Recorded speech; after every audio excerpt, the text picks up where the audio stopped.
Bam, we're live. What is What's she up, guys? working on? She got a binky she's just going to town on or something? No, a bottle. Oh, nice.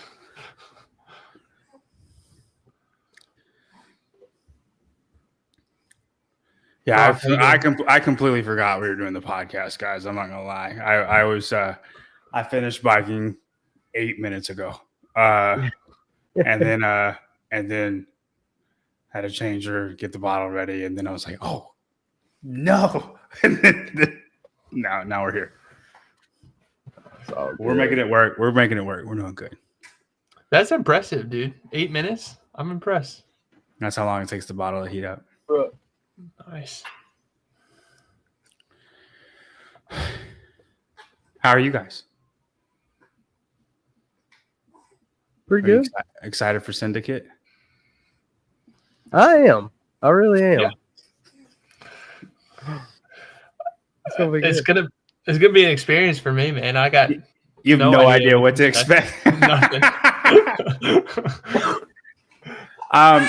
Hey.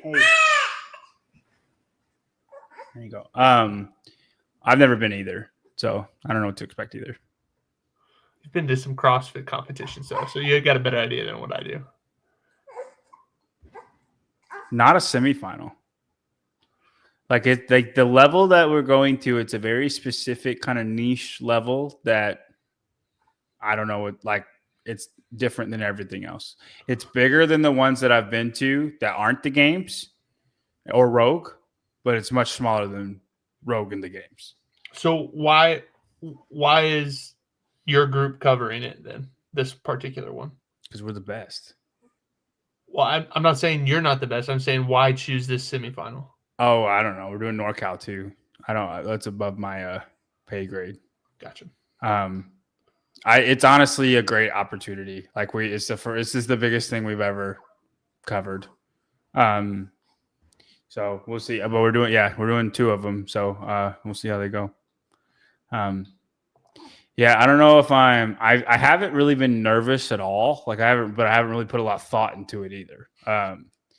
So I just know that I'm going to be like doing a bunch of stuff the whole time. So it's almost better like that because you can't get nervous because you're just kind of run ragged. And then you just do the best of what you got. I pretty much know how I want to do the snatch clinic though, because we're supposed to do Isabel afterwards.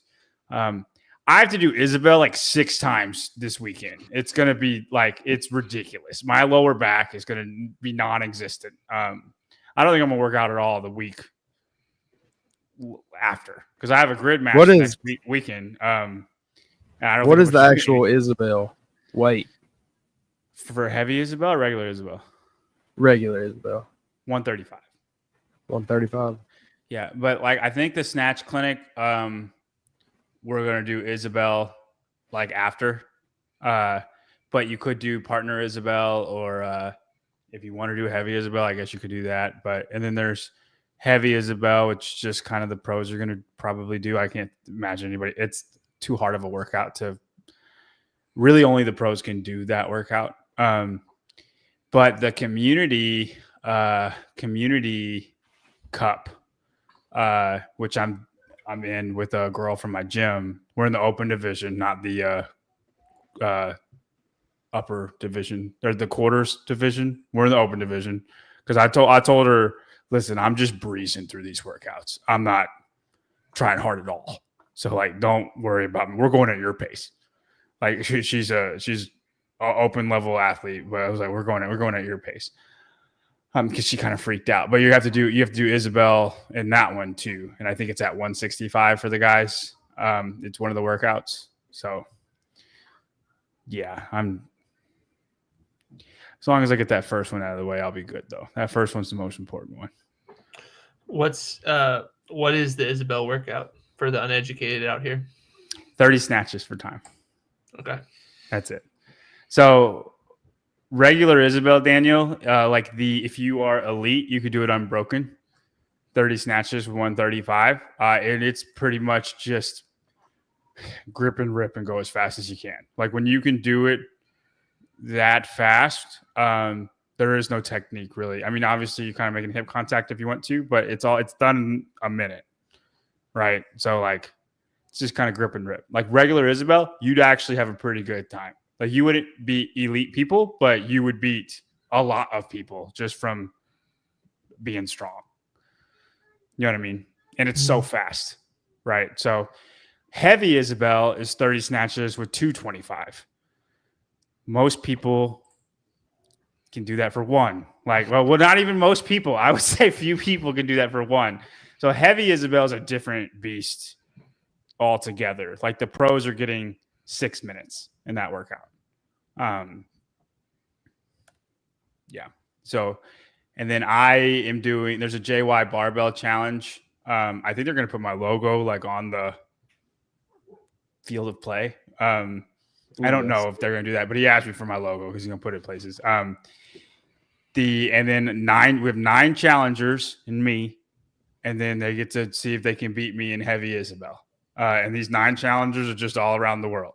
And they get a free ticket. If you do it, you get a free ticket. And then we are going to be a dedicated heat right before the pros. So like, you know how the pros like heat 1, heat 2, heat 3, there'll be heat 0 and it'll be us. And then the pros go right after us. That's cool. So you'll have like the whole stage. Yeah. And I'll have the time to beat. Like, that's pretty cool. And like, yeah. It's going to be pretty awesome. And hopefully, I'm not terrible at it. And it's a hard time to beat. It'd be cool if I had the time to beat and 3 heats go by and nobody's beating it. And then, like 6 guys or something beats it in the last 2, right? That'd be pretty cool. What's your goal time? I had a time in mind and then I did it and it didn't go well. And now I'm trying to like experiment with ways to how to make it faster. I know I'm not going to get fitter in 5 weeks. So the goal is just to make it feel lighter. And that doesn't mean like max out strength at all. It just means like barbell endurance, what 225 feels to you. So I did 195 in 358. And then, which Daniel would be the best time in the world at 225. 205 was 420. 215 was 515. And 225 was 628. So like there's a whole that's still really freaking good.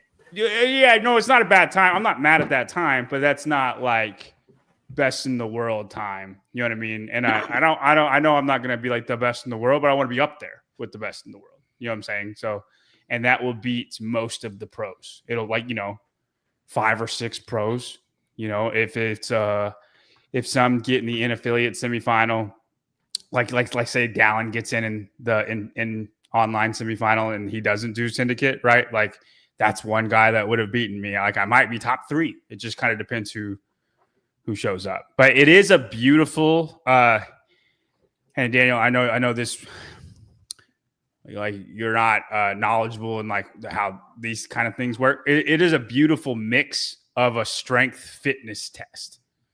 Because it's not the strongest don't win. Like just because you're the strongest doesn't mean you're going to win. Does that make sense? Yeah.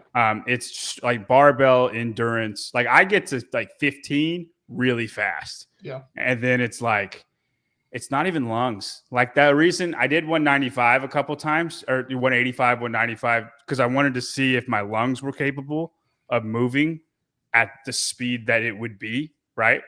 And they were. And then it's like, I can't do it at the heavier weight. And like, it's like every time I want my body to go and it just won't go.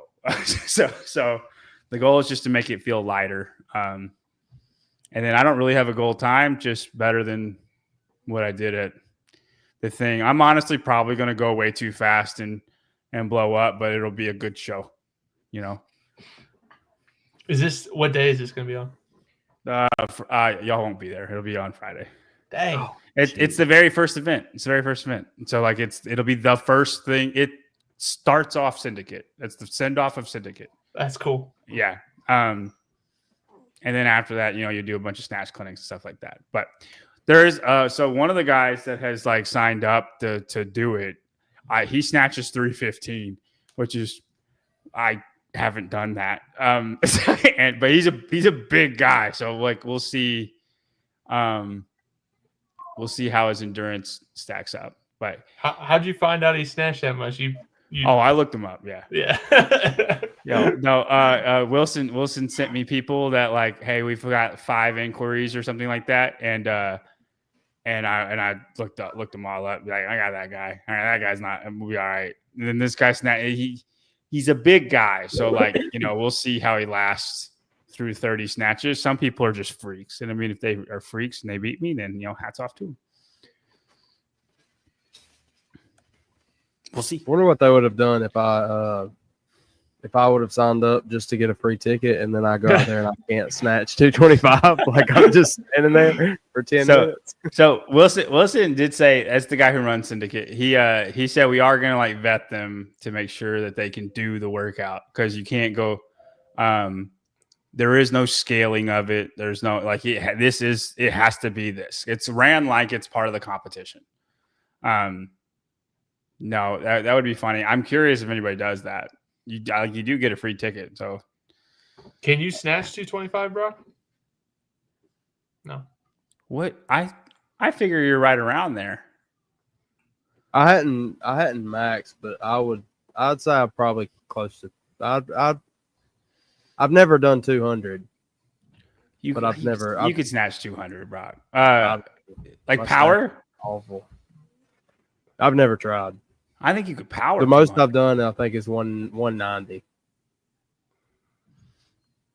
Like squat snatch, I get it. Like it's kind of technique, but like just a power snatch. I mean, I think you could. You're big enough, Like you're a bigger guy. I'm saying you're not. You're skinnier, but you're a bigger guy. Yeah. Grant, nobody asked you. Hey Grant, we'll take that ticket back real quick, bud. Okay, you'll be not going to Syndicate real quick. Nobody else knows, but Grant's staying with us in Tennessee. It's gonna be fun. He's gonna bring his commentary on numbers, so I'm looking forward to that. I also got on the scale this morning, and I was 209. And so this is why I'm biking today. I'm like, I cannot not do cardio anymore. I refuse to see 210. I thought it was impossible for me to get that heavy. I remember joking about it. I was like, I don't think my body can get that heavy because I've never been past 203. You know what I mean? And doing whatever I want, never been past 203. You stop doing cardio every day, like in some capacity, man. I mean, it keeps going. But so I'm going to start doing that every day. It's fun. Is that just because you can't see yourself over 210? I don't want to be over 210. No, yeah. I'll be honest. I hate how I look right now. It's important. It's important to be this strong. Like, you have to have mass. Like and this is what I'm doing. And we could talk about pride if you want, but I haven't looked this bad in a while. And I mean, it's not bad, relatively, but it's been a minute. It's been a minute. I hate how I look right now, but I'm willing to accept it. I will not accept 210. I'm going to get down to 205 and then this is where we're going to be. And I'm never going to let myself 205, 207. That's the range. We're not going over that. And then in July, by the end of July, I'm going to be 195. I think that's why I've never really. Brock's disgusted with me now, Daniel. He heard me say my weight and he doesn't like me anymore. No, not at all. I think that's one reason why I've never really gotten or went through a true strength cycle, because I guess in my mind, I'm scared because I know that I'm going to have to eat more and gain weight that I don't want to. You know what I mean? What's funny is I was 205 the day that I cleaned 405. And that was the only reason I was trying to be bigger, because it helped me. That was my strength goal, was that. And I hit it, and then I never like stopped. Like, just I didn't go back to doing, biking, rowing workouts 3 days a week, and I just lifted or played basketball. What I did in college was just is not the way to go. That's my like default when I'm not trying to be fit. And then it just got out of hand, man. He was doughy. He was doughy, dude. Yeah. It was bad. I Jigglypuff, I think is what I called myself. Don't get me wrong, I'm not like that, but I would say like I've been 10%, right around 10% body fat for like the last 3 years. And I bet you I'm like 14 right now, 14, 15. Can you feel like a decrease in like mobility, or just feel it on your joints or anything? No, my mobility's great. I'm still doing that when I'm lifting though. Like if I'm, the mobility warm up that I do before like lifting, I think would blow most people's minds. Like not like it's not anything crazy, but like I don't think very many people could do it. Period. The positions I put my body in just to warm up, like just because it makes me feel to get my joints loose and stuff. Where you see the most difference, and it's like crazy difference, is gymnastics. Yeah, like handstand push-ups, chest to bar pull-ups, muscle ups. It's an insane amount of difference. I feel like I can't do 5 reps. I do 5 reps. And I'm like, oh my gosh. and like when I'm 195, dude, I can do 35 reps at the drop of a hat and like be like, all right, give me a minute and I can do it again. And it's crazy. It's not your capacity does it, or no, your just capacity to last goes way down in gymnastics movements. Not necessarily like a max out, but I honestly felt like I did before I got like decent at CrossFit, and that's a terrible feeling. But it's over exaggerating completely. Like it's still, I do any CrossFit workout, I'm still fine, but just not as good as it was. Are you after the Grid League season, are you gonna try to get back to what you were? So July, start of July, my goal is to be 194 by the start of August, by games. Because you know what's in July? You should know what's in July. No.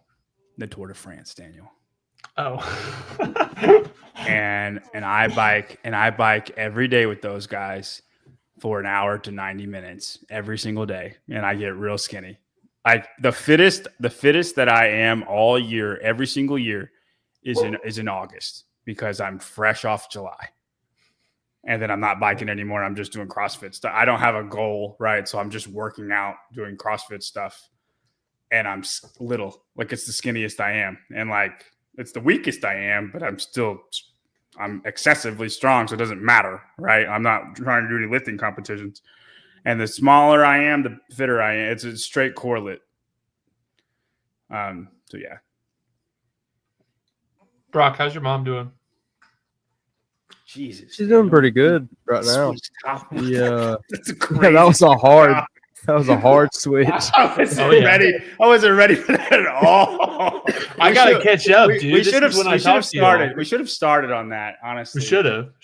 Yeah, but that was a hard change up. You get talking a little bit, so it's hard to cut you off. I'm sorry. You're right. Nah, she's doing pretty good now. She's got her surgery scheduled for her second surgery for May 21st, I think is what she told me today. That's when they'll do like the reconstructive surgery or whatever, I think is what that is. So we had to we were going to the beach in June, the weekend after the syndicate, we were supposed to be going to the beach. We had to move that so that she'll be recovered and all. But she's finally like she's been in some pain, like from the surgery and soreness and all. But she's finally starting to like feel like herself again. Not completely, but a lot closer. But it's weird, like, so when they told her that she was, I think I told y'all, yeah, I know I did. I texted y'all. So the cancer, they found out whenever they took it in the surgery that it was still live, which meant that the chemo and the other medicine she was on, it helped because it shrunk it, but it didn't completely do its job. So, sorry, dude, I've been coughing a lot. So, they're having to switch up her treatment, and she's got to be on this other stuff for 10 months, I think 10 and a half months. Well, they told her, they were like, it's not chemo, it's not anything like that. It's just they called it an antibody drug, something like that. Well, come to find out, it is a chemo. They combat it with another medicine to, like, I don't know if it's to weaken it, or because she said that the final meeting they had, they told her that it was a strong chemo, but they pair it with this other medicine, I guess, to kind of damper it down a little bit, maybe.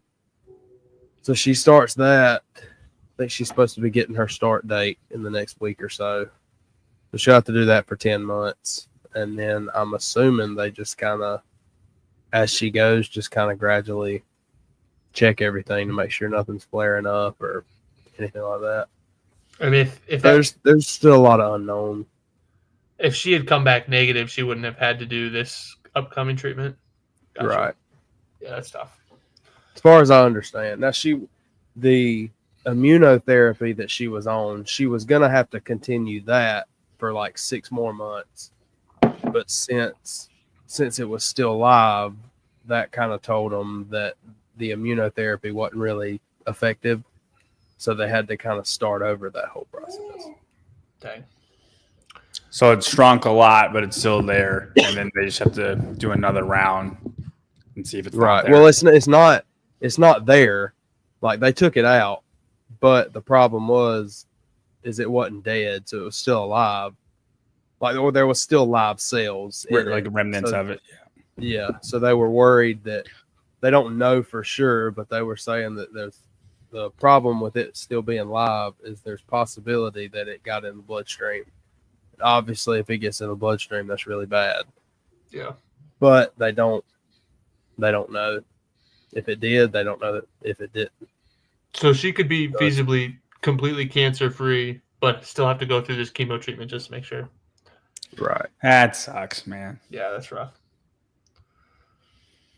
Yeah. So it wasn't the news that we wanted. Obviously, it wasn't the news that we had kind of been praying for, but it also wasn't the worst news we could have got either, you know.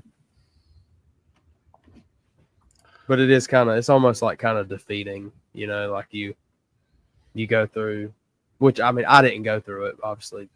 Physically, I didn't. But like you watch her go through it for 6 months and like fight it, and then you get the news. It's like, it's not over yet, you know? Mm-hmm. Yeah. But.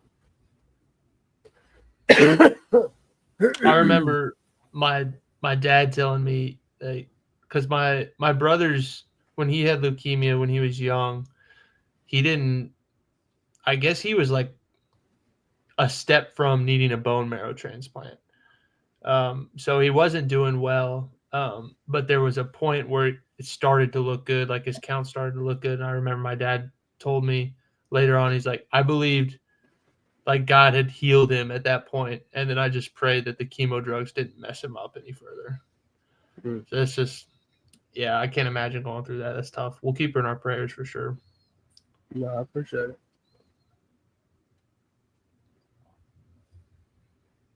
All right. Since I'm the king of hard transitions tonight, now we can transition to humility.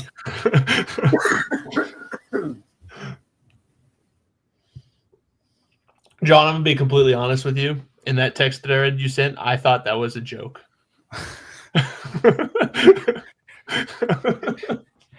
You could have said no.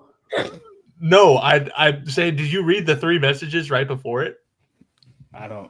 Read the 3 messages right before it, and then read that one and then tell me what you think. Okay. Which okay.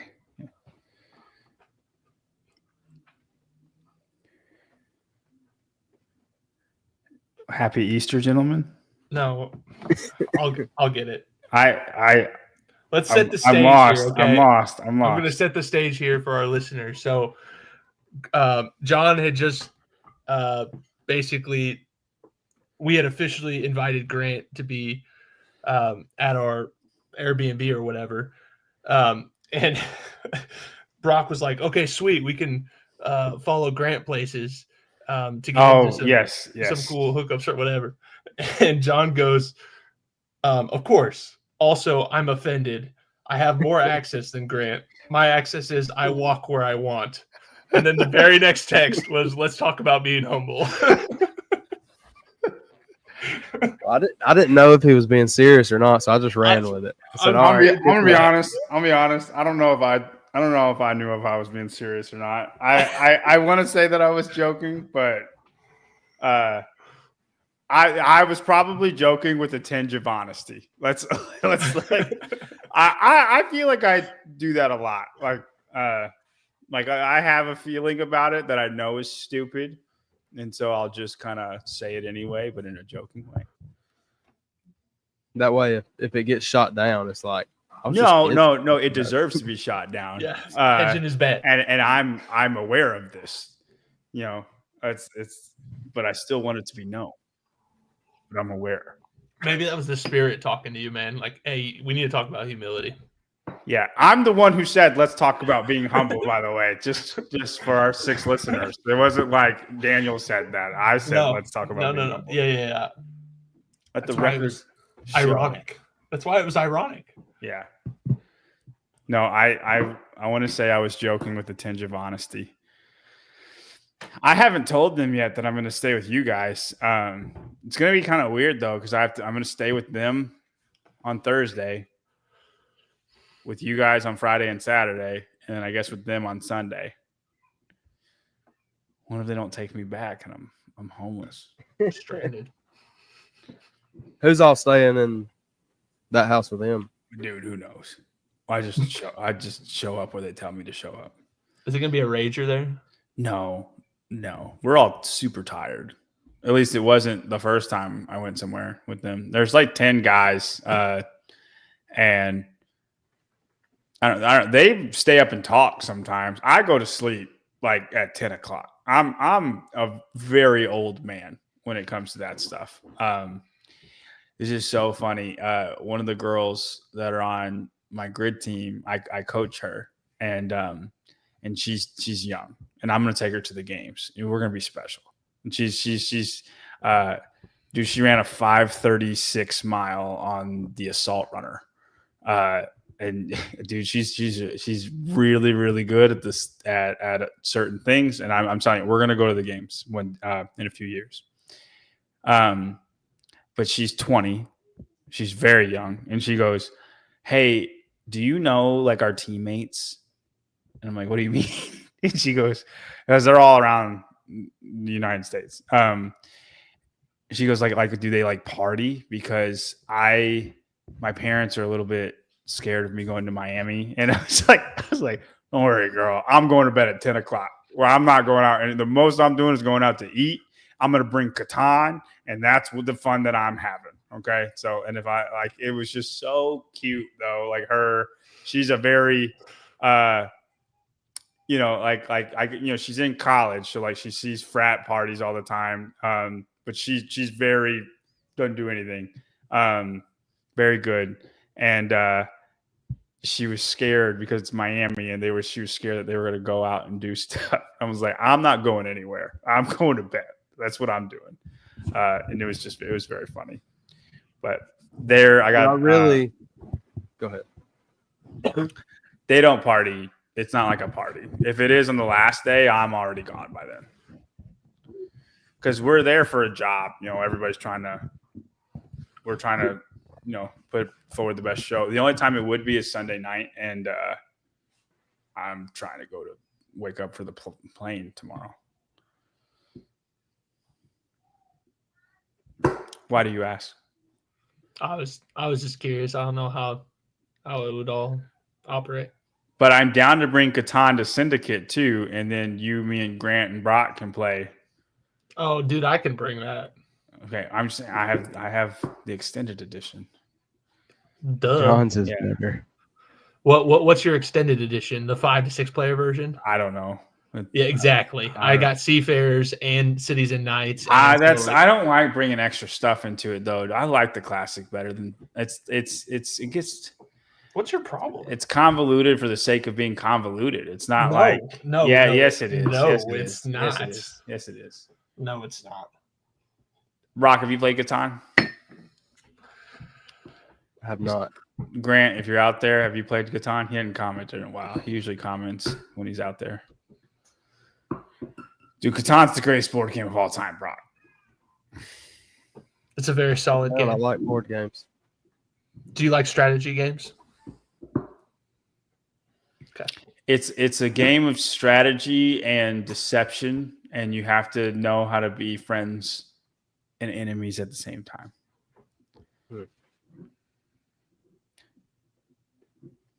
I've never been beaten. I disagree with you, Edward, but that's fine. Thank you, Edward. Edward's our own opinion. That's a new commenter right there. I don't think I've seen that name before.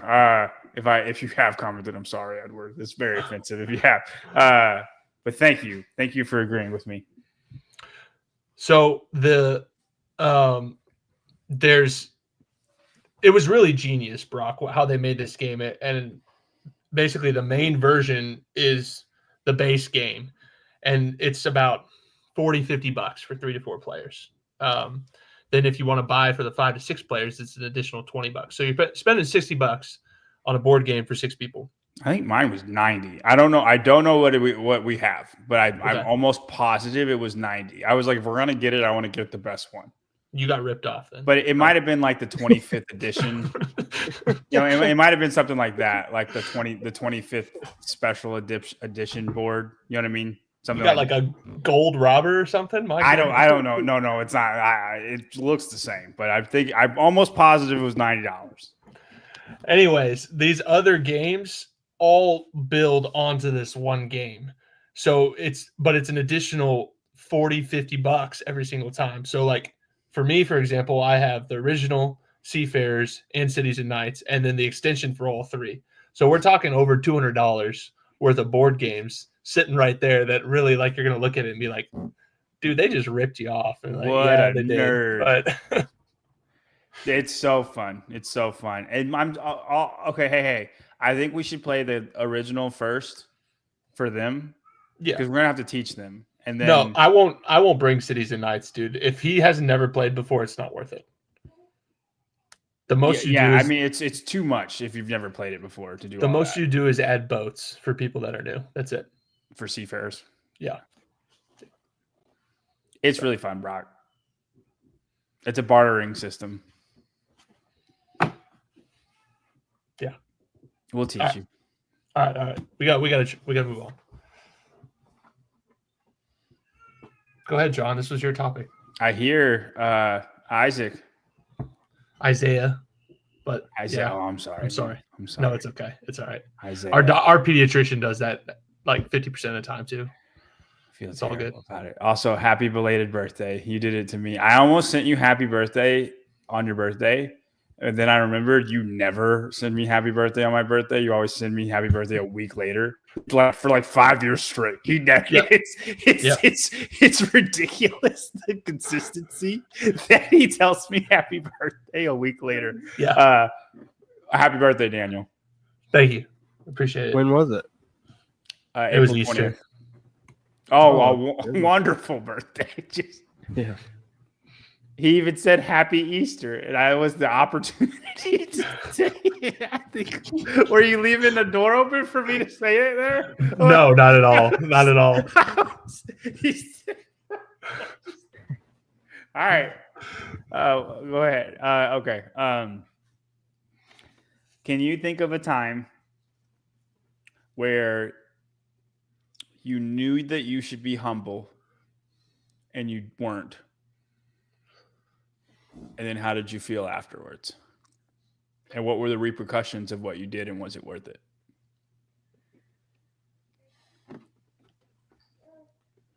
Where you knew this is an opportunity to show humility, or you knew like beforehand, like I should humble myself. I shouldn't. It's just not worth whatever I'm building it up in my head. And you didn't do it anyway. And then was it, what were the repercussions of that? I would say probably the most, it's kind of tied to anger for me, unfortunately, but where that happened that I can most vividly recall is like during a practice in college. I remember one spot in particular. We were doing some drill that I was just, it was annoying. It was a defensive drill, and it just made it. It was basically perimeter blocking, working on perimeter blocking. For those of you that don't know what the perimeter is, it's outside the box. So the receivers, the running backs, They don't know what a box is. They're gonna know what perimeter is. They're gonna know what a box is. I said the receivers and the running backs. Okay. Yeah. So basically, the sides of the field. Okay. So The numbers. we were doing that. It was a deep. Yeah, there you go. The between the hash and the numbers and There you sidelines. go. I got you. Appreciate you. It was a defensive drill. I was upset with what was going on. It was a Tuesdays, which is what was our hard practice, like late in the year. So I'm cranky. My joints hurt. And I turn around at one point because I'm getting ripped for something, and I say something to the effect of, and I'm screaming this. It's not just saying it. I'm like screaming this at my position coach. Like, I don't know why we're doing this dumb drill. I do it just fine on game day. Like, just shut up. And he kind of just looked at me dumbfounded. The repercussions weren't unfortunately terrible. They probably should have been, but looking You think back, that was more of a lack of respect rather than humbling yourself, though? Because I don't think you did that out of pride. I think you did that out of anger. Yes, but I do think the lack of respect goes hand in hand. Like, yeah, it's fair. Yeah, even if I'm justified in my stance, I still have he's to the authority in that situation. right. And that I think is where I've been most proud of my life, has been when someone who is in authority over me is doing something or is acting in a way that is just ridiculous. I did that with my high school coaches a lot, over and over again, and didn't feel bad about it at all. So I probably lost some witness opportunities, but I don't know. I don't see those repercussions like right then and there. Daniel angry is the most funniest thing you've ever seen, Brock.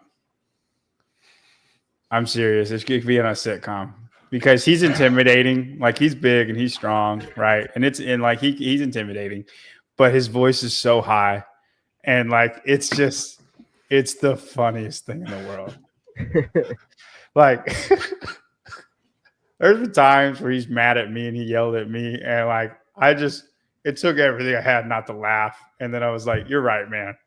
And I just like the comment. It's not very few times, but and he is right when he's mad. He has a right to be mad, and I just give it to him because I'm about to laugh and I can't. And it's not worth whatever's coming. Brock, do you have one? I have a very specific one, so I'll go last. I wouldn't say mine's specific, but I'm bad about I'm really bad about, like in terms of CrossFit, I guess, or just the gym in general. Especially now that, I mean, I feel like I've gotten a little bit better at it, but it's a little easier to fall into it now that our gym is on this app and you can see the workouts ahead of time. Well, especially now that like I'm doing these daily workouts with no rest days or whatever, it's hard for me to do JR's workouts every single day because I'm not recovering, and a lot of his workouts are really hard On your joints, I would say. He does a lot of like So upper body pulling. yeah. So I'm really bad about, like, I go through and I pick and choose what workouts I'm going to be good at and what workouts I know that I'll be like top in the class. Not like number one, but like so you're a cherry picker. you know what I mean? Like I'm bad about that. I have to humble myself a lot doing that, just because, and I think that is a pride thing, that like you want to be the guy that's doing the best and ahead and that people are chasing, you know what I mean?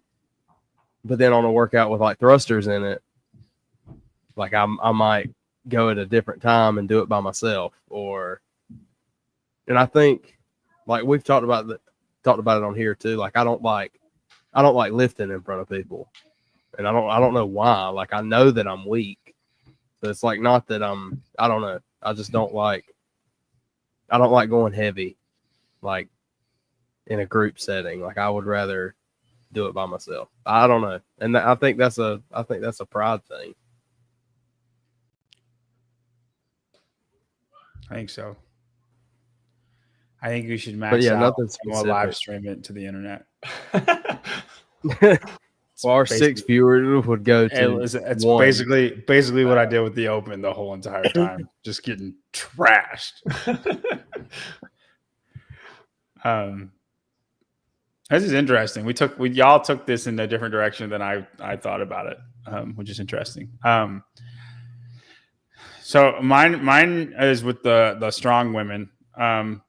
When I was going on that soliloquy, I knew there's a lot of times where I'm talking and I've lost my sentence and I just try to find it along the way. Very like Michael Scott. I was going to say, okay, Michael Scott. Very like Michael Scott. I don't know where I'm going, and then I just try to figure out how to wrap it up right in a nice little bow. But like I had it in my head already when I was going on that soliloquy about the strong women and how I couldn't watch it. Like I couldn't watch it I couldn't be entertained by the strong women because of like just how they look. And it gives me the ick. I can't do it. And I knew it was going to not play well. I knew some people were going to get hurt when I said, I don't hate what you do, but I hate what you look like. I was like, I'm just going to say it. It's funny. It'll make for good. Like my people will love it. Like it, had no idea it was going to go viral and the world would hate me. And Hiller had to make a save me video for it. So it was a big, I wish I had not said that, even though I knew it was going to ruffle feathers, and I said it anyway. Because ultimately, it hurt a lot of people's feelings. And I think there were a ton of, and I get we can be like people are soft and stuff, and I understand that, but I got so many comments and so many people were like, it says God is number one in his profile. This is what a Christian looks like. And that's bad. Like that's their perception of what people who claim Christianity is. And I regret that a lot. I don't regret what I said, but I regret saying it. Does that make sense? You don't regret that you shared what you thought was a true feeling, but you regret actually sharing it. Yes. Okay. It's like you have a thought in your head. That thought's not bad. Like it's whatever. But if you shared that thought, people would take it a certain way. Yeah. And I never thought it would get as big as it did, but it did. And then not for the CrossFit community, but still there's a lot of people that said this is what a Christian, this guy claims he's a Christian and he talks about women this way. And then the world's strongest man said the same thing. He's a Christian in his profile and he just tries to sleep with a bunch of women. Mitchell Hooper doesn't have any idea who I am, but it didn't stop him from making a video and saying this guy claims he's a Christian and called me whatever he called me. And that's upsetting. And I wish I had not had done that. I knew that it would be kind of bad. I didn't think it would be as bad as it was, and I went ahead and did it anyway, and there was a big repercussion for it. That's a really good example, actually. I think this kind of hits on all of ours a little bit, but Peter knocks me over the side of the head with a couple of the things he calls us to do in his epistle. 1 Peter 3:8 says, to sum up, all of you be harmonious, sympathetic, loving, compassionate, and humble. Humble is linked together with loving, compassionate, sympathetic, harmonious. And that's like, I know Peter is also the one that's talking about, like try to live at peace with, or maybe that's Paul, but Peter goes on about submitting. I think there's a portion where he's submitting to authority. And I know, like, for a lot of us as Americans and patriotic and whatever, it's like, no, don't tread on me. This is my freedom. I'm going to do what I think is right and what I want to do. But now I'm not saying that you do what's wrong to follow somebody's rules, but I think it's just interesting how I'm kind of fumbling over my words here, but how those can all kind of like Jesus put up with a lot. Jesus was humble, even though he could have said or done whatever he wanted. And to just approach life in that way, I think for me, like when I was talking about my example with practice, like even if the authority figure is flat out wrong, just belittling him because I can isn't appropriate. So, I think Peter struggled with that too. Peter's early always on, Peter's always the first one to fight. Like in the garden, he's the first one that he's like, hey, y'all ain't taking Jesus. You thought you were gonna take Jesus? And like I'm just he's the Peter was a little bit of hot tempered, and I think like you can see how much he's grown. Like if you just, I would say the most of it's in Matthew, like those instances when Jesus was around Peter's shortcomings. And then you read his epistle. It's a lot different. You know what I mean? Yes. You see the growth that he had from point A to point B is what I'm saying. Absolutely. I wonder if he points that out exactly for what you're saying. Like, remember in Matthew, at the end of Matthew, it says Matthew 26:35, even if I have to die with you, I will never deny you. And then the next chapter, he denies him 3 times. Mm-hmm. And then like him and John and I think they set that up that way. Oh, I bet. Yeah. That's the Holy Spirit saying, hey, watch this. Yeah. Like I think that's akin to John beating Peter to the rock. Yes. You don't have to put that in there, man. No, you don't. goes, I'm putting it in there. That's going in there. That's going in there. On your left. Yeah. I think that's. Or hey, even Peter, isn't it John and Peter that comes to Jesus saying, "Can I be the right hand and left hand of you?" And then Jesus is like, "You don't even know what you're asking, you retards." Like word for word, that's what he said. It's in there somewhere. But like that's a lack of humility.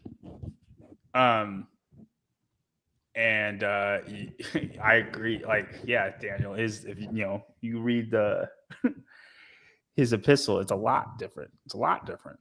It feels like two different people. Yeah. I think that's relieving in a sense. Like, look at how much he grew in the spirit. So there's hope for us. Yeah. I'm trying to find that verse that you mentioned. Right hand and left hand. Yeah. See if we get the reference exactly. I hate not having the exact reference. Isn't it their mom that asked that? Isn't their mom asking Jesus, "Hey, are they gonna be at your right hand or your left hand?" That's in The Chosen. I don't think. Pretty sure. Hang on. It might be one of the different accounts. Arguing greatest. Let's see if we can find that. Which of them was to be the greatest?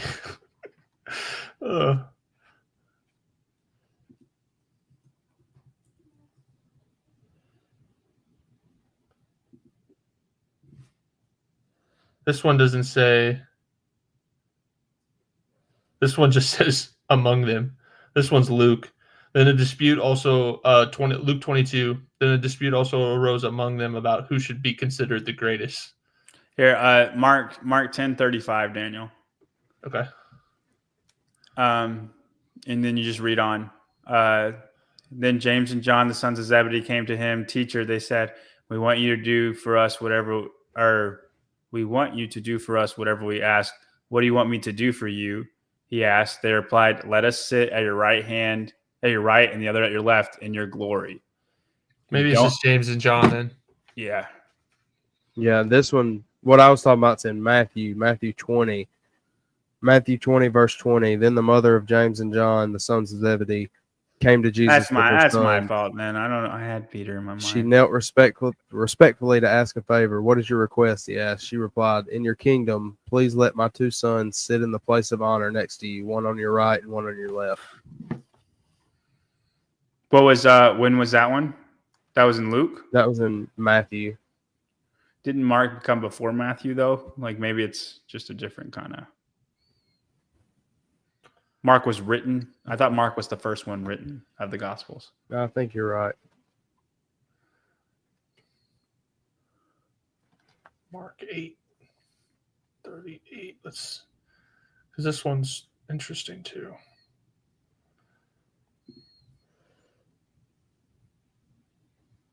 Oh yeah.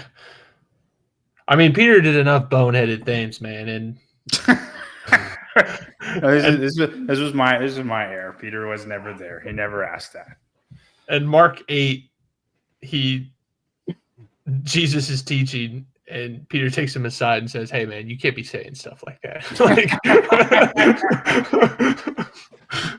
Like what? That's amazing. And then what does Jesus do? Jesus doesn't go, do you know who you're freaking talking to, Peter? No, actually, you want to hear his response? Yeah, that's it. But turning around and looking at his disciples, he rebuked Peter and said, "Get behind me, Satan. You're not thinking about God's concerns, but human concerns." He says something way worse.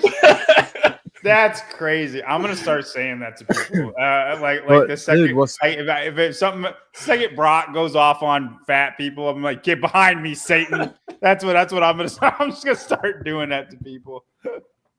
Dude, the wild thing is though, if you go a couple verses above that, Jesus literally had just right before that had just asked Peter.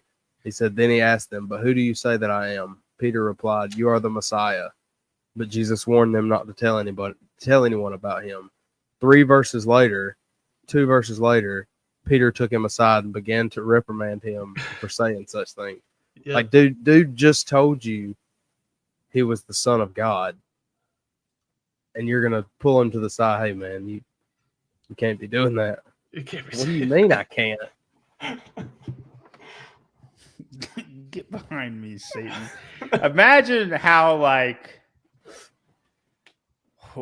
just small you feel in that moment. I think Peter is a great dude, he's a great example or not example, but like you can see the heights, the highest of heights and the lowest of lows. Like Peter was the one that walked on water. Peter was the one that died supposedly upside down, crucified. Led Peter- 3,000 people to be saved. He was the speech or the message at Pentecost. But Peter also First church service. stopped dining with Gentiles because he didn't want to look bad in front of his Jewish brethren, and Paul rips him. Peter was the one who cut off the soldier's ear. Peter was the one who rebuked Jesus. Peter was like, deny Jesus. Is man. And yet he gives- was the leader. Yeah. Leader of the Jewish church, for sure. That's hopeful, man. I appreciate God putting everybody's mistakes in the Bible for us. Yeah. Thank you. I wonder if Peter feels in a way like, I feel like we're a little hard on me. You know, I don't feel like you came down on everybody else as much as you came down on me. Peter gets up there and he starts reading the Bible. And Jesus goes, what are you talking about, Peter? He goes, you called me Satan, Jesus. Really, dude? And then you Really? look at John the Beloved over here, like, what do you mean?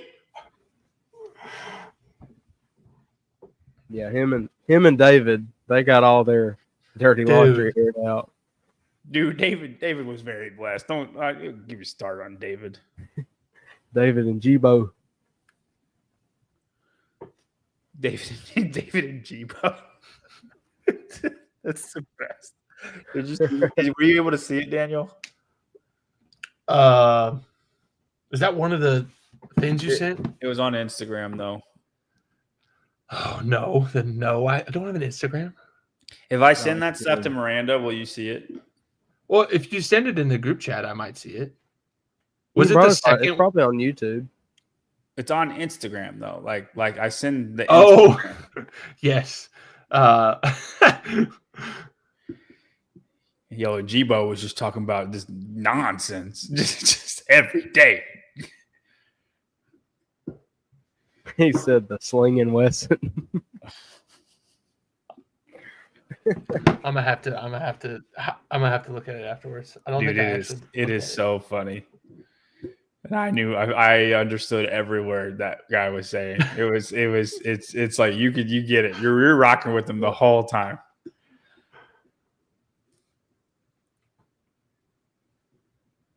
You got me excited to see. So where do we think that line is with humility? Like, how can you, or at what point do you cross over the humble line? How do you mean? Like, say, like at what point is it not being humble anymore and it turns into pride? Because like I feel like you can do things that benefit you, and you can do things that make yourself look good without taking pride in it. Does that make sense? I think it wears our, like, whose glory are we seeking in that? If we're seeking, like, if I'm seeking my glory versus I'm seeking God's glory in it, and if glory happens to come to me, then it's my opportunity to point it to God, right? I don't know. It's kind of hard to like see though, per se. That's more heart intent. Yeah. Do you think the more humble you are, the more blessed you are? And do you think you experience that here on earth or no, or on heaven? You've been listening to Joel Osteen, man? No. Because I think a wonderful verse is in James 4. I think it's 10. Humble yourselves to the Lord, and He will exalt you. Another version, He will lift you up. But if you want to decipher that, I don't mean, okay, I think you might misconstrue what I'm saying, Daniel. I don't mean blessed in earthly standards. That's not what I'm saying. But do you feel blessed here on earth? Mm. For instance, a very poor woman can feel that lives on the street can say, I'm so blessed. You know what I mean? And be filled, right? I'm talking about like you are at peace. You feel blessed. You're at peace. You know what I mean? Mhm. Because I think of this in a sense of, you're not depressed. You're not, sad all the time. I know that means depressed, but like,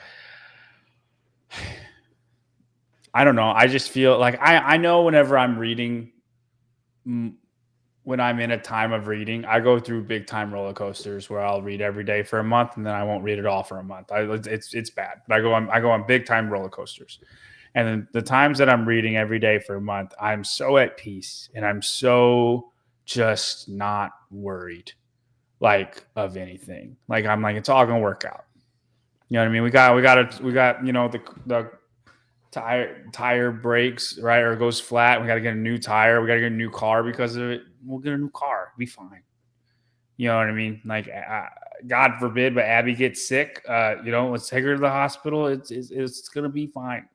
like, I just think everything's gonna be fine, no matter what the circumstances are, even if it's bad circumstances. Like, it's gonna be okay. I'm super at peace, and I think that, in another word, blessed. So what I'm saying is, do you think the more humble you are, the more blessed you'll be? And do you feel that on earth? Meaning, like, I don't mean living in a mansion. Thanks for clarifying that. Okay. Yes. You were so hard to say no. I'm like, I don't think you understand what I'm saying. Yes. I mean, Jesus says, I came to give life and life abundantly, right? So what is that life abundantly? I think it's what you're talking about. Like, even in the midst of trials, in the midst of circumstances that the world will look at you and be like, wow, how on earth can you be like okay with what's going on right now? I mean, in Philippians 4, right? Verse 7, peace that surpasses all comprehension. So, yes, because I think the more humble you are, the more dependent you are on God, and the more you see God for who He is. You're viewing yourself in the appropriate light. So therefore, it's no longer me that's like, I'm not. Now, take this. I'm responsible for my life, but at the same time, God's got me. Just like He's got, He talks about the sparrows. He takes care of the flowers in the field, right? So you understand who your Father is. Like, a good father doesn't give his son a snake when he asks for what it was, bread or whatever. I can't remember the exact reference. I'll try to get that after this. But I think the more humble you are, the more you realize who God is. And the more we realize who God is, then the more we can rest in that peace because He's got us. Just like I never worried when my dad was home. I never worried about getting hurt or anything like that. Like, my dad's got me. You know what I'm saying? Mm-hmm. Okay, then my next question would be, do you think being humble and being prideful go hand in hand, or no? Because I don't think they do.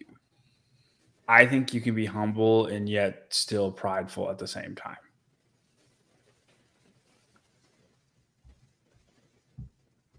Brock, what do you think? Well, I think there's a sense of a good pride.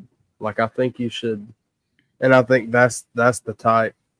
Just this the way I understand it, I think that's that kind of the good pride and humility go hand in hand, because you need to take pride in what you do. Like, you need to, if you take pride in your job, then obviously you're doing it to better yourself. But then in turn, if you take that and give it to God, you're being humble, but you have pride in, obviously it's not a negative sense of pride, but I think pride can be a good thing until it's abused. Like, until you start thinking me, that's when pride turns into the opposite of humility. That makes sense. Does that sound stupid? No. So I think in that sense, yeah, I think they do go hand in hand. I think and this is where a lot of times we are in our society. It's the definition of the word, and then it's how are you defining pride? Is pride like for what Brock was saying? Is it hey, I want my work to be good because I'm doing it for God. So I'm in that sense you're striving for a good product, and it might look like you're taking pride in your work when in reality you're just obeying the command in Colossians. Everything you do unto the Lord, right? Work heartily as for the Lord rather than for men. So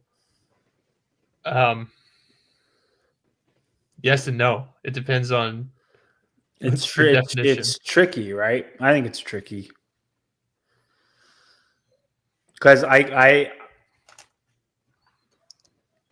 think you do things. I think you do things because you want them, or you're working at things because you want them, right? You want to be good at whatever, right? So Brock wanted to run a marathon, therefore he was running all the time. Are you running for God, or did you just run a marathon? I don't think you ran a marathon to say, hey, I ran a marathon. I don't think that at all, right? I don't think you're prideful in that at all. I don't think Daniel went to the NFL to tell people that he went to the NFL. You know what I mean? But do you guys think that you're doing that stuff, that you did that stuff for God, or just do that stuff because that's what you wanted to do? That's a good question. Yeah, I've had this conversation a lot with my dad because I remember, like, yeah, you want to be the best. When I was going to the NFL, I was like, I want to be the starting tight end. I want to be. But why? What exactly? What is the why? And I think they go. You're right. I think there is a part that goes hand in hand. Like it's not bad to want to be the best, but if when you are on your way to trying to be the best, or you are the best, you say, look at what I've done, as opposed to look at what God is doing and what God has made capable of, made me capable of. Like, I think that's a good way to put it. Look what God, maybe, the honest thing to say is look what God allowed me to do. But yes. But I like the way you worded it better. Look what God, he blesses us with different talents. Capable of. Yeah. I like the way I struggle with so like you take my Isabel thing. I wanna rock the world. I literally want to have the best time that anybody's seen and be like and put on a show. But it's not so I can get fame from it. I just want to do it. You know what I mean? It's something I'm good at, and I want to be the best at it. It's one thing that I can be really, really good at. But and no part of me thinks that I want to be good at it for attention. I just want to be the best one at it. You know what I mean? And then I think all the time, like I feel so blessed that I even have like a job that this is what I'm trying to do. You know what I mean? And I don't get paid a ton, but like we're living fine. You know what I mean? We're not struggling. And this is my job. This is part of my job. I will get paid for our trip. You know what I mean? And that's a part of it. And it gives me something that I can literally try to just put on a show and be really good at stuff that I'm really good at. And I feel so blessed about that. But then like I struggle with, is it pride or is it not pride? Because I don't know if I'm doing it for God. That feels, I'm not snatching for God. Like I'm snatching because I want to snatch. And I struggle with that. You know what I mean? This might be, I'm gonna see if I can make this an analogy at all, but tell me if this is just out to lunch or if you're tracking with this at all. Do you think that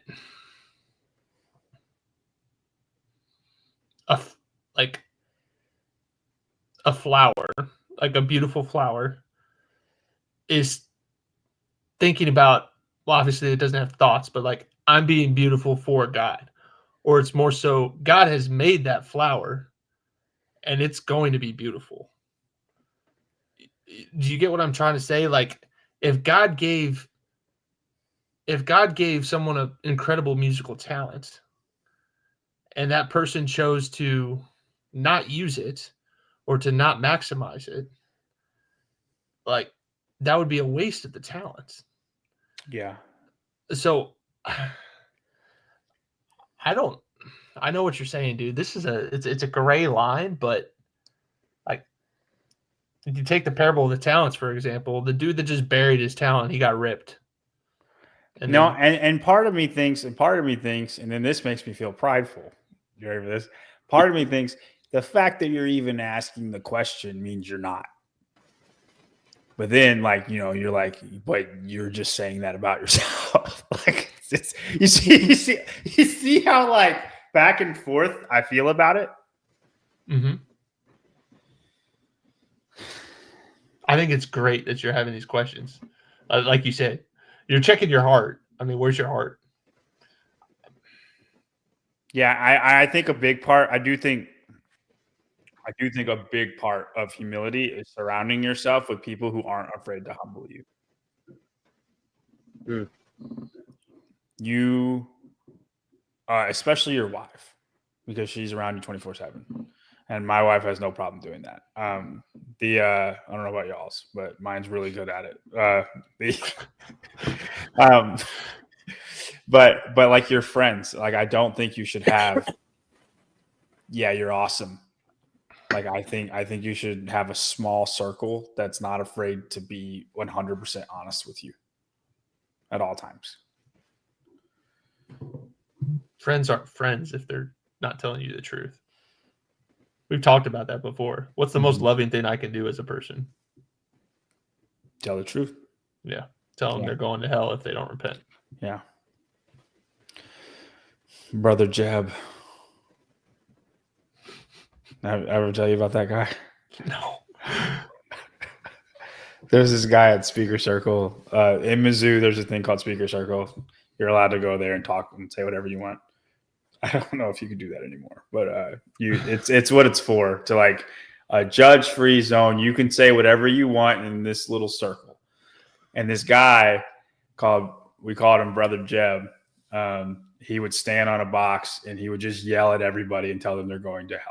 Okay, that's not the way to go about it. No. I know. It's just it was a very funny thing. I had a Bucks shirt on, which is Brothers Under Christ, is what that is for. And he looked at me dead in the eye. You are living in sin. You are going to hell. And like just and I'm like, that's cool, man. And then I walked on by. And he just yelled at everybody like once a month. Anyway, sorry. It made me think of that guy. Do they have anything like that at Duke? No. Do you really think they would have something like that at Duke? I don't know. Duke people are weird, dude. Dude, Duke is like Harvard in terms of sensitivities. Oh, I didn't know that. Yeah. Duke's like any of those upper echelon academics, just a bunch of flowers walking around. Okay. Yeah. Just don't lacrosse. I need my safe space where you can't tell me about the real world and what it means. Gotcha. Yeah. That might work its way down to like mid-major schools now. Mizzou will be a part of it, and I'm not aware. 10 years. That's 10 years ago. Man, that's a long time. It's a long time. Doesn't feel like it's that long. But Mike, man, that's a long time. It's crazy. We're the same age. I feel like you were in college. Like, I guess I went to a whole bunch of different colleges though, but I feel like you were in the main college, like way longer than I was. How long were you in college for? A long time. Well, no, not optometry school, just Mizzou. 4 years. I wasn't in that much longer. I mean, I guess I kind of It drug felt out. like a lot longer though. I drug out my master's. I did drag that out. I just felt like I was out and you were like in for a long time. I don't know. Maybe not, but because it was Mizzou, then optometry school, and then nursing school. And I want to say I was done before you were done. No. Nursing school? No. Nursing school it was an accelerated program, so it was only a year. I was done with my master's in 2020. Okay, I don't even know when I started. 2013? I might have been done, dude. No, you weren't. 2013 is when I went to college. 4 years would have been 2017. 2 years in optometry school, and then 1 year for nursing school. It was around the same time. You took a break. You weren't done. I took 1 year break. You had moved to Houston. Trust me. I was done by the time I moved to Houston. You still had to pass your boards. I still haven't done that, dude. I graduated school. I have a nursing degree. What are you talking about? I was done with school then. If I was at Houston, I was done with school. I would bet money. Because I was in Carbondale, Illinois was the last time I was at school. That's where I lived. I would bet money that it was probably like 6 months or a year after, because I think there was a period of time when you were in Cape Girardeau and I was in Nashville, and I was like, hey, this is a short drive. We can make this happen. And then you were gone in 6 months. So you would have been in school during that time. I would have been in school. So that was the time when I was by myself. Leslie was in Houston. Yes. Leslie was in Houston. I would have lived in Carbondale by then because I would have been done for a year then. Okay. No. That's a long time, man. Because I feel like I was in school forever. And I don't use any of it. Brock, did you go to school? Did you go to college? Yeah, I went to y'all don't it's a school here, upstate South Carolina. Or University of South Carolina upstate. Do you use it? No. No. The biggest waste of 4 years. Dude, I really think college is a scam, man. I'm so on that train. I'm like really, really against it. I've been eating up Charlie Kirk. So like he's swaying me so hard about it. But dude, he is so smart. He's our age. He's 30. That's insane. That's crazy. I've been watching a lot of his stuff too. I love watching. You think he'll run for president one day? I'll vote for him if he does. I would too. For sure. He'll never make it out of the primary, dude. Why? He's too radical. Dude, he's got a huge following. He's too radical? Who is the president right now, Daniel? Donald Trump is not a radical. Donald Trump is not a radical. Look at his actual policies and then come tell me what he actually is. Charlie Kirk is like by the book,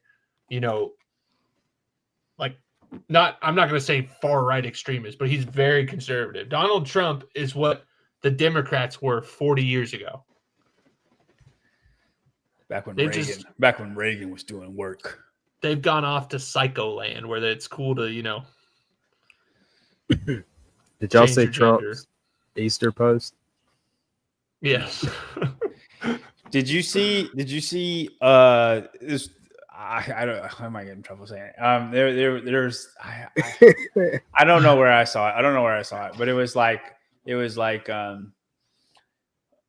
year 0 to 2021. The number of genders 2. 2021 to 2024 77. 2025 2. It was just a bar graph. The number of the genders. It was just a bar graph. Like the simplest graph ever. It was so funny to me. It was like that graph with the Titanic deaths with a number, with a year, like a timeline. 1912, it's like it shoots all the way up, and then it's flat line, and then like 2024, there was like a boop, like a little. That's terrible. I know, but Oh my God. it is, but it's so funny too at the same time. That's terrible. It's just information, man. It's just information. Did All you right. see? Oh, I'll stop. I don't. Go ahead. We'll end on this. This is whatever this is. I hope it's a great thing to end on, Daniel. Go It's ahead. not a great thing, but it's along the same lines. Do you guys know who Bill Maher is? Yes. Okay, so he had a show. It was within the last couple of years where he started pointing out. He basically pointed out the number of, I can't remember if it was in the U.S. or Australia, the number of individuals identifying as gay, like by the population, and it was an exponential graph. And he basically said, well, it looks like in 50 years we're all going to be gay. It's like, what is going on, man? This just The way this line is trending. I watched his debate, if you call it, with Charlie Kirk. They had like a conversation. It was kind of neat. What's funny, Charlie goes, you could tell he's like raised a certain way because he's like, I can't stand the smell of weed. I leave as soon as I smell it. It's the worst I've ever it kills me. Right. And I mean, I don't like the smell of weed either, but I could bear it. I've been in places where it's around, you know what I mean? Daniel has too. And he goes, and it took so much willpower to not say anything to Bill Maher because he was smoking a joint as they were talking. And he's like, man. And I was the most uncomfortable you could possibly be. and you luck with the interview would never tell he was uncomfortable, but it's so funny him saying, dude, I wanted to say it's terrible. It's killing me. It's killing me. And he said, but just to make the conversation not start off on a bad note.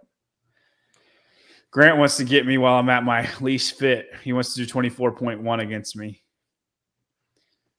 Yes, I am going to work out in Tennessee for sure. And I do have a 50-pound dumbbell. Yeah, Grant, I'm going to have you go against Brock.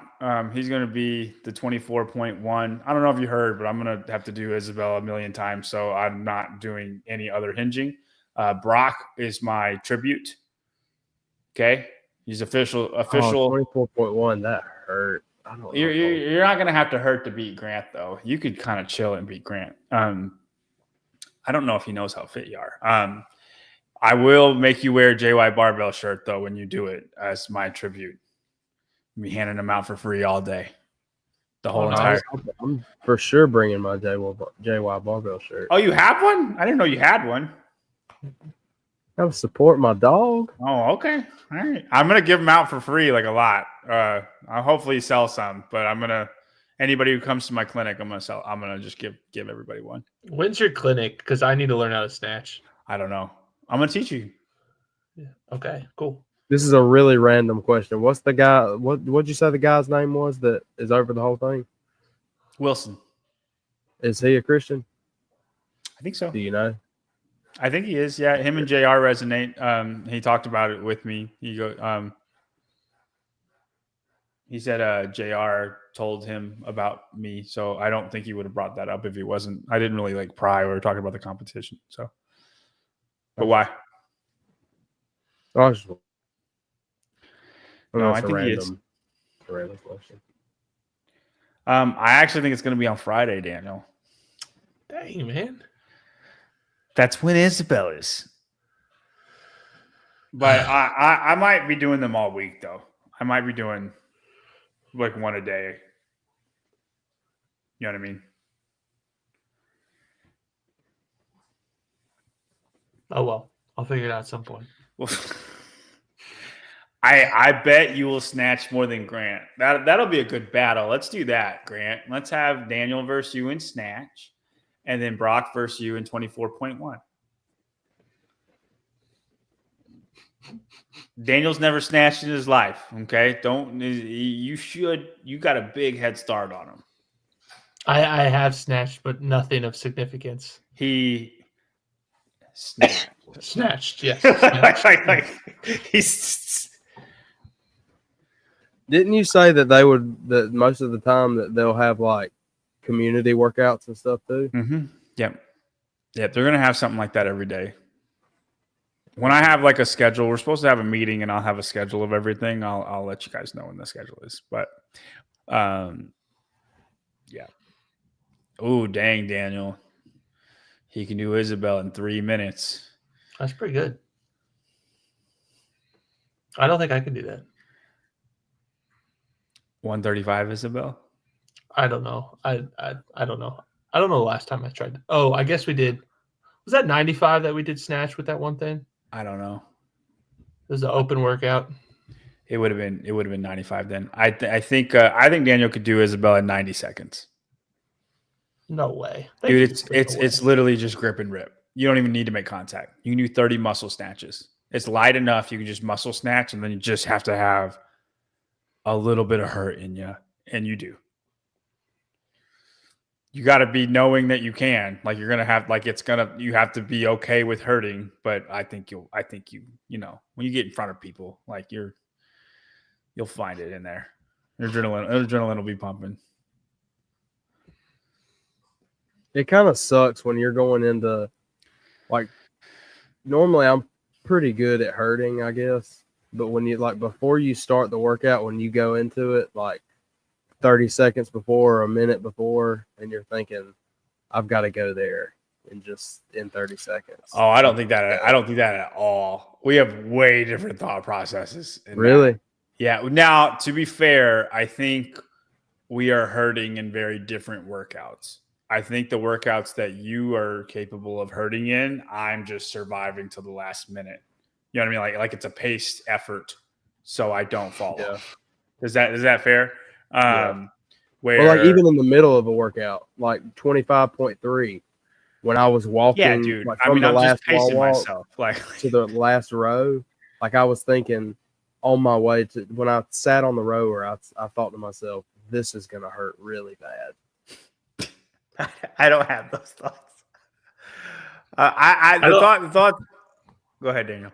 I was gonna like add to that. I think what John's trying to say, because I know I'm in the similar boat of I'm not good enough to even contemplate those thoughts. I'm just surviving, like he said. For workouts like that. Now, if it's like 5 minutes or like the 100 burpees the 100 burpees is probably the worst of my body's ever hurt in the middle of something, and I still kept going.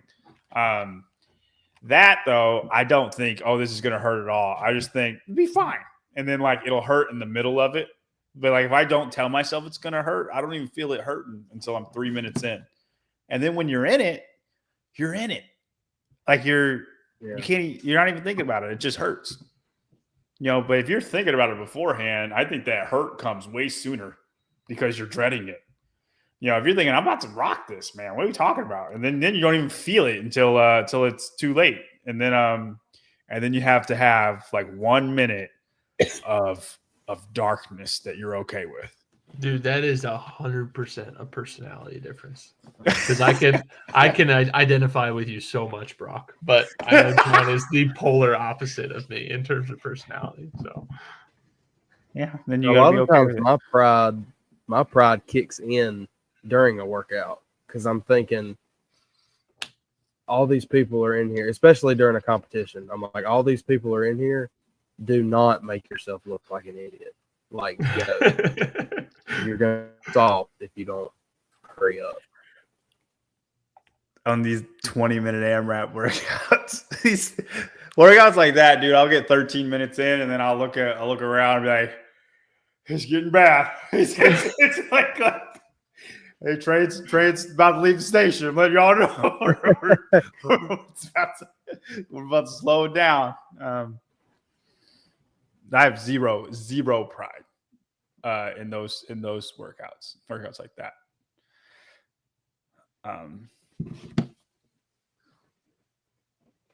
I would like to say I'm not prideful with lifting, but I probably am.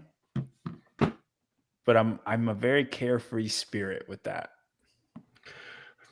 Your comment on George's front squat was like, I was like shaking my head like, dude, you didn't need to say that. Oh, I do remember that. Yeah. I think I said that. I think I commented on that just for you. I thought you might see it. Well, I did. Yeah. So, Good. I'm happy for you. like, come on, man. It was cute. That's. George Kittle, Brock. You know who that is? For the 49ers. Mm-hmm. Yeah. He was front squatting a little bit of weight. I thought it was cute. How much was it? I think it was like 405 or something like that. He was squatting a good amount of weight, but he didn't go close to parallel. And John made sure that his comment. I didn't say anything about him going deep enough. I just said all I said was that's cute. That's all. That's all I said. That's just, dude. Like, why? I don't know. No pride. You commented something on one of, I think it was Hopper's post the other day, and I can't remember what it was, but it was really funny. Dude, Hopper, when I comment on Hopper stuff, it's just to humble him, okay? Because he's got enough people to tell. I can't remember what it was, but I was laughing. It was something about weight, like it was about strength, but I can't remember what it was. Oh, he was doing power cleans with he. Oh yeah, it was the comment video. Yeah. He was doing power cleans, and he was like, "I see people in my comments, and I'm watching that." And I said, "You'll get to a 300 power clean soon, man. You keep working at it." Ouch. No, he texts me about that stuff. He's as petty as it gets. Well, yeah, he was the guy that said that for motivation, he's not on your mountain. Yeah, right? he's as petty as it gets. Yeah. Which just makes me like more on him about it. Yeah, like, you know what I mean? It just makes me do it more. I would say I'm very good about lifting though when somebody's better than me. Like, I'm not prideful. Like, I'm not. I don't feel any type of way. Like, I'm happy for that person. Does that make sense? Like it's a very dude, you're awesome. Like hats off to you when somebody. I don't think that's. Oh, it's 100% true. It's 100% true. No, I wasn't going to say that's not true. I was going to say I don't think that's necessarily something to tip your hat about. Well, I'm saying I'm not like angry or jealous, or I don't have any bad feelings like in a scenario like that. Okay, gotcha.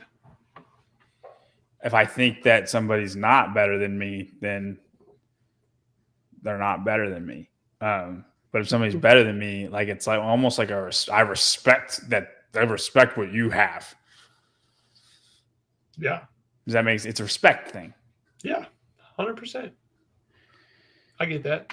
Yeah. I mean, you feel that all the time with what you all the time. No, I mean like with football. Like you're not like I didn't mean that in a mean way at all. That's not. No, you took what I said and twisted it. I meant that like very sincere-heartedly, like that you could resonate with what I'm saying. Yes, I can. You're right.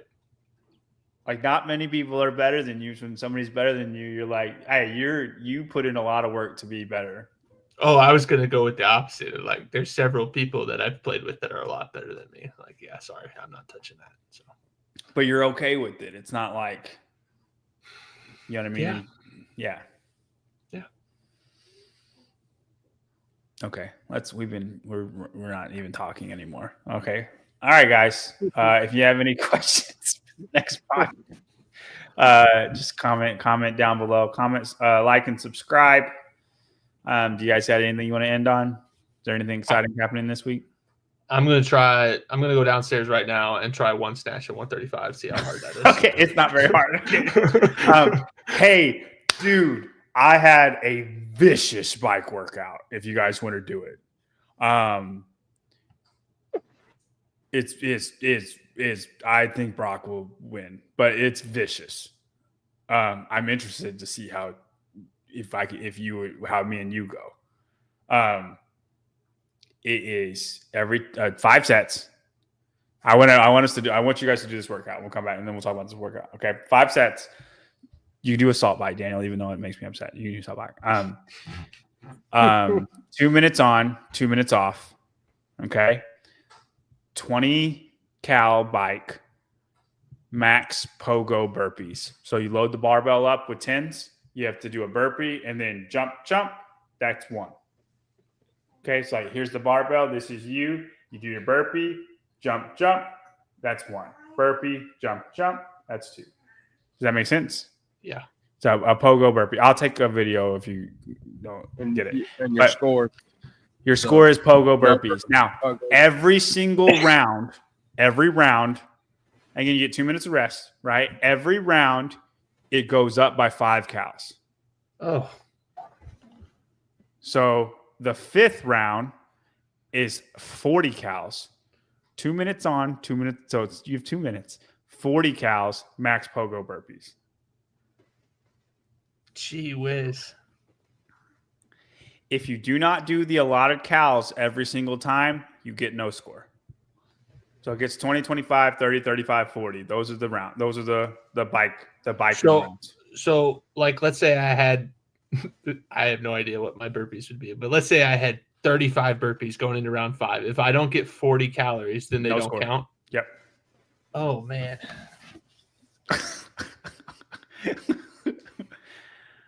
Dang, that forces you to push those last 2 So, extra. but it forces you to pace too. You can't just like blow it out of the water in the first one Yeah. because you have to be okay. And Oh, guys, 2 Echo minutes and rest burpees. each time. you get 2 minutes of rest each time. Yep. I do think Brock's fitness wins this out. But I will be interested to see how you do, Daniel. I'll tell my score after you guys do it. But and I'll write it in the group. I'll write it in the text chat. So so we know what you're doing. It's pretty gnarly though. But everybody that did it, I got 2 other guys to do it with me, and they're both 6'2" to 6'4" and 240. They're just big dad bod guys. Not your 240, Daniel, like a dad bod. I'd be dad bod. Well, you're not them. But very powerful on the bike. Very powerful on the bike. And we were very close. We had way different strategies. It is kind of a strategy game too. Hindsight, I wish I would have done something a little bit differently. I might redo it just for you guys. But anyway, it's really fun, and y'all can do it. So Really fun. Echo Bike Brock. Okay. Oh, that's gonna hurt. Daniel, reset your bike every time. Okay. Okay. You'll be able to, because it's the 2 minutes of rest. Yeah. All right. We're going to end off on that. Grant, go ahead and do that workout. See how that works out for you. I don't think you're allowed to do 24.1, 25.1, 24.1 if you can't do that workout. You got to be this fit to ride that ride. That's what we're doing with that. All right. All right, guys. I got volunteered to do that again. It's going to be great.